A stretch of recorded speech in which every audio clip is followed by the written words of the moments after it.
ఈరోజు మా ఇంట్లో గుత్తి వంకాయ మసాలా కర్రీ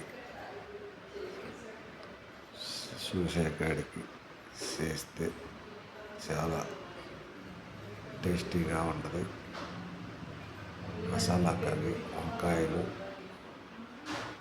ఒకే సైజు వంకాయలు తీసుకొని మధ్యలోకి కట్ చేసుకొని వాటిని అన్ని ఒకే సైజు కట్ చేసుకొని వాటిని తొడియాలు కట్ చేసుకొని తర్వాత వాటిని తీసి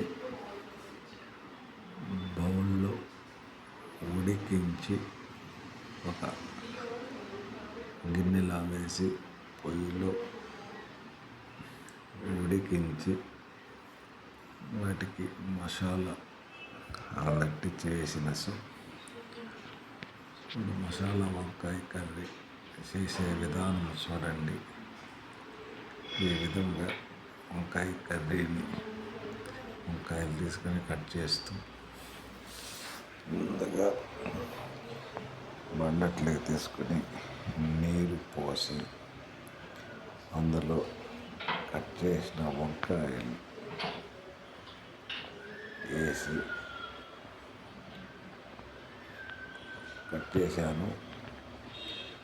తర్వాత ఒక చెరువులో ఉప్పు నీరులో కట్ చేసిన వేసి బాగా కడుగుతున్నాను.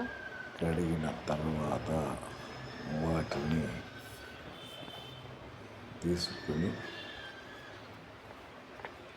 బండట్లో వేసి మసాలా వేసి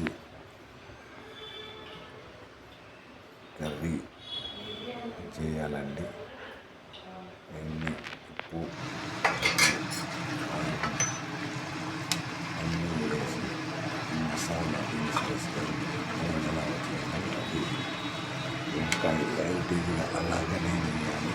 అలా వేసిన వంకాయ అలా మసాలా కర్రీ చాలా బాగుంటుంది.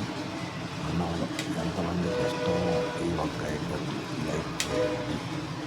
నా ఛానల్ సబ్స్క్రైబ్ చేయండి. నా ఛానల్ పేరు ప్రసన్నారెడ్డి నగర్ పవర్. ఇంతకుముందు సబ్స్క్రైబ్ చేసామనుకుంటే అది క్యాన్సిల్ అయిందండి. మరలా సబ్స్క్రైబ్ చేయవలసిందిగా కోరుతున్నాను. వంకాయ కర్రీ ఇది అన్నంలో కర్రీ వేసుకొని ఒక వంకాయ అన్నంలో కలుపుకొని తింటే ఎంతో బాగుంటుంది. ఇలా తయారు చేసుకుంటాం వంకాయ ఇప్పుడు వంకాయ కర్రీ అయిపోయింది.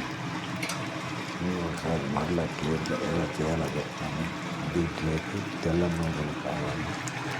తెల్ల నువ్వులు, మసాలాలు, ఉప్పు, కారము, పసుపు అందులో అన్ని రకాలు వేసి బాగా మసాలా కర్రీ చేసుకుంటే ఎంతో టేస్ట్గా ఉంటుంది. అన్నం ఎంతో ఇది వెల్లుల్లి ఎక్కువ మంది ఇంట్రెస్ట్గా తయారు చేస్తారు. ఇది ఎక్కువ మంది ఇష్టపడతారు మసాలా కర్రీని.